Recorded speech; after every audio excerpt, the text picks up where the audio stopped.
Hi, this is Frankie Pace. This is the Frankie Pace Show. Like I say, sometimes I do interviews not only with singers, musicians. I try all kinds of artists. And today we're fortunate to have a photographer that is from Cuba originally. And we're going to talk to him right now. His name is Damian Hevia. I hope I said that right. Damon, are you there?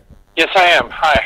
It's good to talk to you. I understand you came from Cuba. You were 9 years old when you came from Cuba? That's right.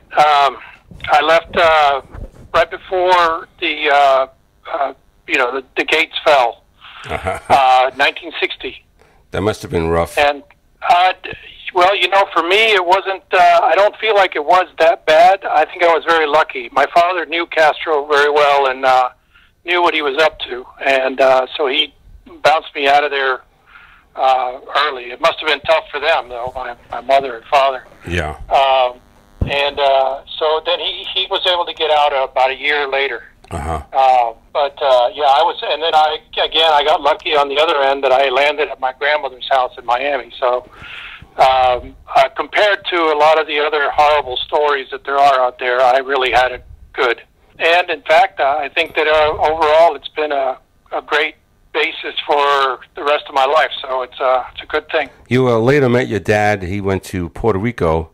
And and then you both went to New York. Is that what happened after that? After you left Miami, you stayed with your family in Miami and worked your way up to New York. Actually, I was eventually when I went to began high school. I went to join my father in San Juan. And now your dad was an artist of some kind. He was a photographer and an architect. He was a painter. Is that correct? And you studied with him? Yeah. He was an architect first, and then began getting into art. Excuse me. He branched out. He ended up writing a book eventually. He left all of his artwork behind. He had all kinds of different experiences, from sculpture, a lot of pen and ink work, a lot of watercolor work, and was well recognized and considered for his work. It's actually I'm working on his work right now. I'm hoping that I can somehow catalog and do some sort of a conservatory type of thing to bring his work to people can see it. You were also an apprentice to a great Cuban artist, I believe. What was his name? Rolando Lopez. Lopez Dirube, yes. Dirube, yeah. A fantastic artist, a very interesting guy as well. He was lost his hearing when he was a child, and as well as his voice. He was deaf-mute, but he did learn to speak again, and even to the point that he had a talk show about art in Puerto Rico. But the guy, his patrons were the owners of Fiat, and they got him places, I think, in the Dominican Republic, and for 2 summers, I was lucky enough to be his apprentice, and that was a fantastic experience. I'll never forget that. That was fantastic. Did your dad think that you came along well? Was he proud of your work? Oh, yeah, and I worked with him quite a bit. We built murals, some things that some people said that couldn't be done. We are actually able to pull them off, such as ceramic murals with odd-shaped pieces and things. And then we worked into wooden murals. And, it was always a learning experience. It was deep. It was completely involved.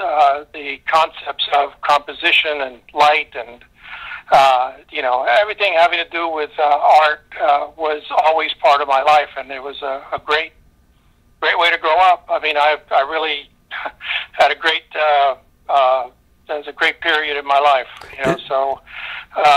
but yeah, my father was very supportive in just about everything that I did, and it made it hard, when you're growing up. Most of your friends want to diss their parents pretty good, and I didn't have any gripes. Right. So it was an interesting, different point of view. I like to tell people that my father sort of parented me by bank shots. He never actually, attacked at me or told me what to do, but by some little bit of a bank shot here and there, he would steer me in the right directions, and I think I did okay. And now this all led to a prelude to photography, but before that, you did something else. You were a drummer. You were a professional drummer. Is that correct? Yeah, I started playing drums early on, like about 11 years old, and then played it through high school. And when I left San Juan, I was just I really wasn't sure what I was doing, but I came here to Houston, and I was visiting my mother, who I hadn't seen very much since they left Cuba. My mother had remarried and had a child of their own. And I came here, and I tried to get work as a photographer. I really wasn't quite sure where I was. I was either going to San Francisco or Boston to study photography and art. Right. But I couldn't realize either one of those. And so I just by chance, my girlfriend at the time got a job at this restaurant, and this band was playing there. And I said, well, I play drums. I could play with you guys. And they took me in. And so, 6 years later, we toured all over the place and had written several rock ballets that were really, highly acclaimed and really a lot of fun to work with. And, as things go, the band eventually broke up, and I was left again to bounce around from band to band. And I didn't like that very much. I really liked the commitment, and of course I was used to a certain amount of success. So I decided to go back to photography, and been there ever since. I started back in 1981. Yeah. I've been doing that. And oddly enough, my biggest client for the last 20 years until 2009 was the makers of Ibanez guitars and Tama drums. So I've been actually shooting the stuff I love to work with, for all those years. So it's been a great experience. So, and I still keep trying to learn and keep working. So basically you're taking, I saw some of your work. You take fantastic shots of instruments. I mean, it's... Thank you. You bring out the beauty of the instrument, the way you take those shots. It's really amazing. Now, what is that, Absent Visions? I was kind of interested when I looked at that. And what does that mean, actually? Well, absinthe was a much maligned spirit. It's liquor. Mm-hmm. That came to be very, very popular in the 1800s and 1900s, early 1900s. And it was eventually banned on the premise that it would make you crazy. This guy, a guy named Dr. Mannion in France, did some sort of pseudo-scientific study and decided that he coined the phrase absinthism. And, it put people in comas, it made them crazy, it made them, one guy in Switzerland murdered his family, and all of these things, that have been since proven wrong. And it was actually a smear campaign between, oddly enough, the wine industry, who had suffered the phylloxera blight and had lost all of their vineyards, and absinthe took off because all the makings for absinthe, the ingredients were very readily available. And absinthe used to, was said to be a muse for all the Impressionist artists, Van Gogh, Toulouse-Lautrec, all the writers, Verlaine, Oscar Wilde, Hemingway, all of these guys were absinthe heads, for lack of a better term. And creative, though. Very creative, though. Right, exactly. It was sort of like the iconic drink of the Bohemians. These guys up in Montmartre and in Paris, and that were sort of planting the seed for what later became the source of a lot of different freedom of thought. So the absinthe was just, I found out about it more. I had heard about it all my life. My father used to drink with Hemingway in Cuba, absinthe. Oh, really? And yeah, they didn't like each other, but they did drink together. But he basically introduced me to it, sort of just by telling me stories, and I was aware of it. And a friend came back from London with a bottle of absinthe. So, we tried it, and we thought we were going to be tripping and hallucinating and all this, and it didn't happen. It doesn't happen. It's not even true. There's no such thing.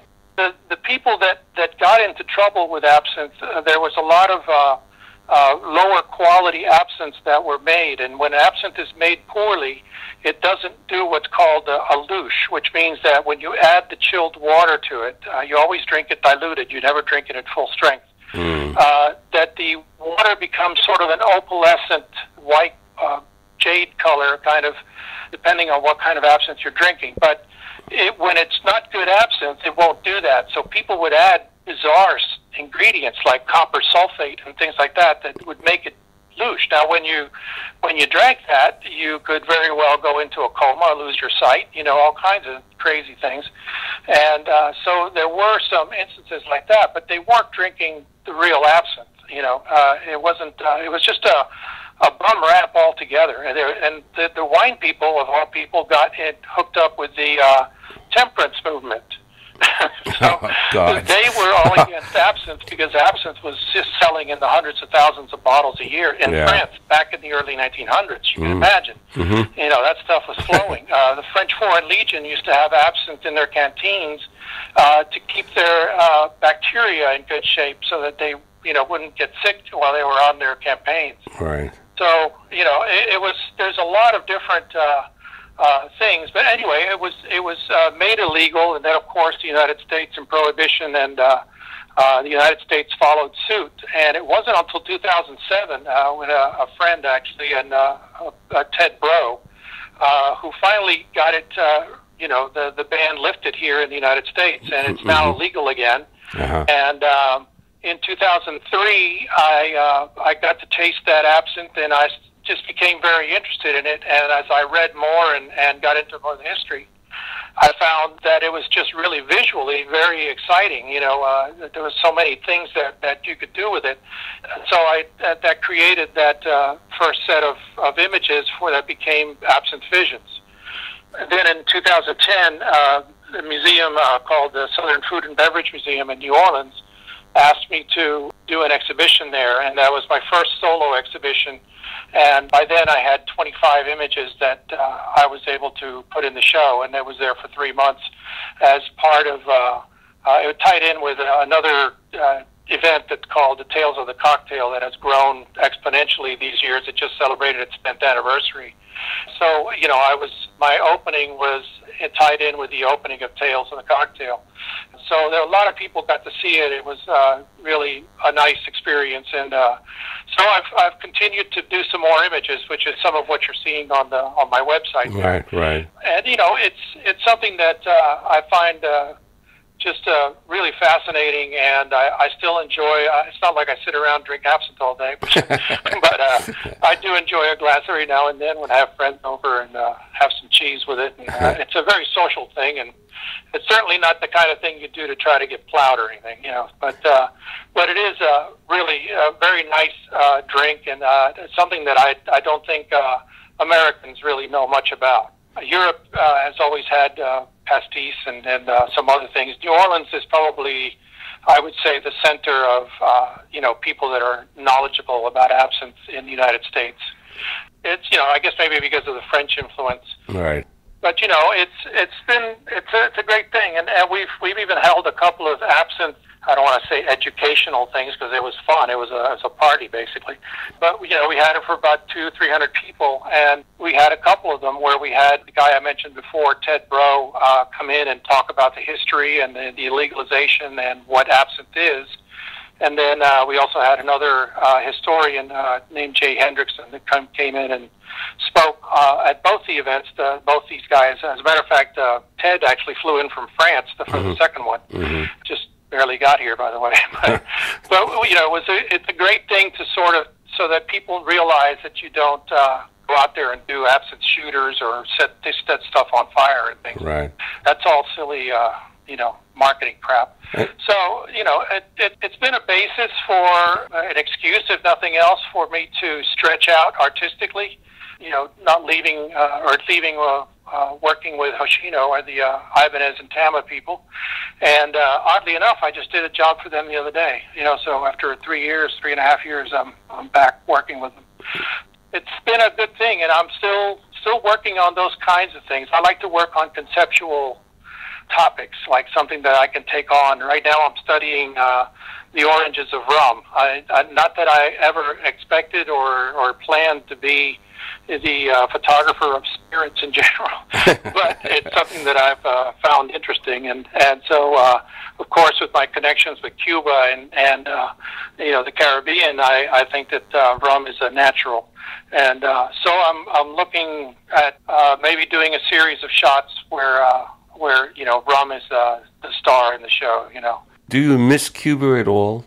Yeah, of course. Now, you've got to think 9 years old, and it's true. I have memories and very pleasant memories, and I do enjoy, and I think I've even made a conscious effort as I've grown older to try to regain or try to understand the Cuban culture.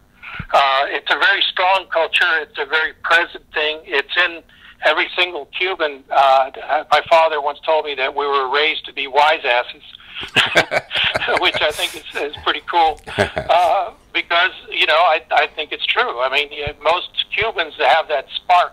That they gotta have something to say, and they've gotta jump in there. As a matter of fact, my father would always point out, from a distance, he would see a guy and he would say, "That guy's a Cuban." And then there's the uber Cuban, which is known as the Cubanazo, which is like even, he's ultra Cuban. And I once asked my father, I said, "Pop, is there a Cubanazo that's a humble, hardworking guy?" And kind of stumped him there, because I think everybody that he's pointed out was this braggadocio, loud guy, But it's interesting, and I do miss Cuba, and I hope to go back. I had hopes to go back with my father, but he passed away a few years ago. That's too bad. I am concerned, though, that, and it is a real question, that if things open up where we can go to Cuba, openly and so forth, that there's going to be a major change, and this change might not be all healthy. I am certainly not for the communism, and certainly not for the poverty and the damage that's been done to the people. And want to help, but a McDonald's on every corner is not going to be cool. No, not really. All right, so it's and also the people that are going down there with as much fervor as they want to help or take advantage or whatever it is that they want to get going over there. They have to think about the people that have lived there, and have lived under these conditions for this long. It's been a long time. They're very resilient, Cuban people, and if I ever get a chance to get there, I would love to go see those cars. I bet you they still have the 1953 cars still running somehow. Oh, absolutely. And there's no question about it. And then, of course, when cars can't be afforded, then you've got so many people on bicycles. Right. It is, and you're right. They are extremely resilient, and they seem to be resilient with a smile. That part of it is really very important. And like I say, that culture it stays alive, and it's permeated in people. Even you see people here that have immigrated and are trying to make their way here. Cuban. There's a few Cuban restaurants here in Houston that are, you go in there and you find out, well, these people have been here just a few years, and here they are. They're busting their butts and they're smiling all the time. They're just really great. I photographed a model for the series on the Absinthe, and I just by chance I didn't know that she was Cuban, and she'd just been here 2 years. This girl knew more about art, and I mean deep. She understood. I just told her exactly what I was looking for in just a short burst. She said, "I got it," and she ran with it. Yeah. And I mean, she was absolutely fantastic. I mean, where she got that education and that depth of knowledge for a girl that was then, I think, 22, was amazing. She's on my website. Her name is Havana. It's she's a play on the. She dropped the H off of the Havana. What is your website? Give me your website too, before I forget, because I'm a little inept lately. Okay, it's you actually don't put the www. It's http colon // or / archive.thehevia.com. It's I know it's a little odd, but it's my initial and my last name. How do you spell Hevia? It's Hevia? That's right. V as Okay. in Victor. Damian, I want to thank you for coming on the show, and I really appreciate you taking your time. I know you're going through a crisis right now. I don't know if you want to talk about that, but that's... Just a touch of the cancer. Okay. Well, I that think is a I'm going crisis. to be okay, though. I hope it works out for you, and because you're a great photographer, and we can't lose people like you. So Thanks. you fight on, and you Appreciate take care of business, and you get back to what you do best. All right. Thanks a lot, and it's good to talk to you. Thank you, Damian. Take care. All right. Bye-bye. Bye. That was renowned photographer Damian Hevia, noted for his many works in the corporate world. It was really great to have him on the show, and I hope it was very informative to you folks that were listening in, because I like to do this once in a while. I know I deal with a lot of musicians, artists, singers, and comedians, and very rare that I get a photographer, and I was happy to get this gentleman. And I think his story was unique about Cuba and his fight for cancer. I really didn't want to get into it because I felt it was more private for him, and I'm glad that he mentioned it at the end, because I think you should know about things like this. If you'd like to see his artwork, don't forget to go to his website, Damin Hevia, which is DHEVIA.com, dhevia.com.